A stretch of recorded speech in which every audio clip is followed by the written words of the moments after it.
Hi friend, कैसे हैं आप? हाय फ्रेंड, कैसे हैं आप? आई होप आप सब लोग अच्छे होंगे। आज की इस वीडियो में हम आपको बताने वाले हैं अपने फ़ोन में पैटर्न लॉक किस तरीके से लगाना। बहुत इजी स्टेप है जो आपको देखने हैं, फॉलो करने हैं। आइए गाइस, वीडियो स्टार्ट करते हैं और आपको बताते हैं पैटर्न लॉक किस तरीके से लगाना। पैटर्न लॉक लगाने के लिए पहले हमें सेटिंग में जाना होगा। सेटिंग में जाने के बाद हमें यहाँ काफ़ी सारे ऑप्शन देखने को मिलेंगे। तो हमें यहाँ एक ऑप्शन देखने को मिलेगा सिक्योरिटी। हमें इस पर क्लिक करना है। क्लिक करने के बाद हमें यहाँ काफ़ी सारे ऑप्शन देखने को मिलेंगे। तो हमें यहाँ एक ऑप्शन देखने को मिलेगा स्क्रीन लॉक। हमें स्क्रीन लॉक पे क्लिक करना है। क्लिक करने के बाद हमें यहाँ पैटर्न पे क्लिक करना है।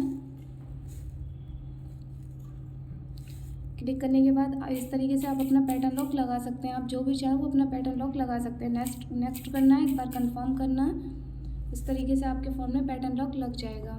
डन करना है। अगर आपको ये वीडियो अच्छी लगी हो तो लाइक करें, शेयर करें। अगर आप इस चैनल पर नए हैं तो सब्सक्राइब करें। मिलते हैं किसी नेक्स्ट वीडियो में, तब तक के लिए बाय एंड टेक केयर।